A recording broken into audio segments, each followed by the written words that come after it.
Assalamualaikum warahmatullahi wabarakatuh. Halo Sobat Aswaja, pada video kali ini kami akan menjelaskan tentang bab 5, yaitu tentang kaidah al-tarku layung tiju hukman. Kami di sini ada 3 anggota kelompok. Yang pertama ada Linda Nur Afrida, kedua Salva Nur Fadilah, dan yang ketiga Fitri Ayu Ilahana. Mari kita simak sama-sama. Oke, selanjutnya yaitu kita langsung ke pembahasan. Yang pertama yaitu tidak melakukan Nabi SAW tidak menunjukkan keharaman, yang mana kaidah ini berbunyi at-tarku la yuntiju hukman. Intinya, sesuatu yang tidak dilakukan oleh Nabi SAW tidak secara otomatis menjadi haram atau buruk. Adanya kelompok yang menganggap semua perkara yang tidak dilakukan Nabi, sahabat, dan salafus saleh adalah batil atau tercela. Contoh tradisi yang sering diperdebatkan yaitu mauludan, yasinan, tahlilan, dan manakiban. Pentingnya memahami alasan dibalik mengapa Nabi tidak melakukan sesuatu agar tidak salah dalam menghukumi bid'ah. Yang A yaitu ada makna tidak melakukannya Nabi Shallallahu Alaihi Wasallam.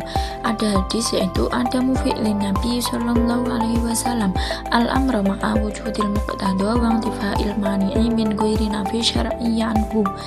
Nabi Muhammad SAW tidak melakukan suatu perkara, padahal saat itu ada pendorong untuk melakukannya dan tidak ada penghalang secara syariat.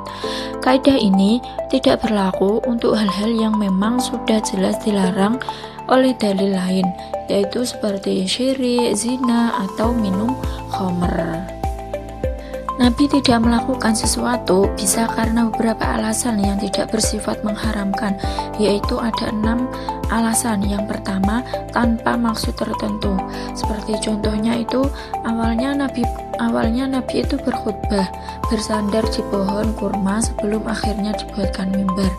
Terus yang kedua yaitu ada meninggalkan dengan maksud, karena tidak berselera atau urusan manusiawi. Seperti contohnya itu, Nabi tidak memakan daging dab atau kadal gurun karena tidak terbiasa, tapi beliau tidak melarang Khalid dan Walid memakannya. Yang ketiga yaitu ada khawatir diwajibkan. Seperti contohnya, Nabi itu tidak terus-menerus sholat tarawih di masjid karena khawatir umatnya itu akan menganggap sholat tersebut sebagai kewajiban yang memberatkan. Yang keempat yaitu karena lupa. Allah terkadang membuat Nabi itu lupa untuk mensyariatkan sesuatu, seperti tata cara sujud sahwi. Yang kelima yaitu menjaga hati dan mencegah masalah lebih besar. Contohnya, Nabi itu tidak merenovasi Ka'bah sesuai pondasi Nabi Ibrahim dikarenakan menjaga perasaan kaum Quraisy yang baru masuk Islam agar tidak terjadi kegaduhan. Yang keenam, tersibukkan hal yang lebih penting. Contohnya itu, Nabi itu tidak sholat id saat haji dikarenakan sibuk dengan manasik hajinya yang hukumnya lebih utama di waktu tersebut. Selanjutnya yang B yaitu ada hukum perbuatan yang tidak dilakukan Nabi Shallallahu Alaihi Wasallam. Tidak dilaksanakannya suatu perbuatan oleh Nabi Shallallahu Alaihi Wasallam tidak otomatis menunjukkan hukum tertentu, wajib, sunnah, mubah, makruh, atau haram, selama tidak ada indikator yang mengarahkannya. Nah, dalam hal ini ada beberapa ulama mengutarakan tentang ini. Pendapat yang pertama yaitu pendapat Hujjatul Islam Abu Hamid Muhammad bin Muhammad Al-Ghazali. Beliau berpendapat bahwa perbuatan Nabi Shallallahu Alaihi Wasallam tidak menunjukkan hukum tertentu karena memiliki banyak kemungkinan dan tidak dapat ditetapkan tanpa dalil lain. Pendapat yang kedua menurut Muhammad bin Ahmad Asy-Syarakhsi.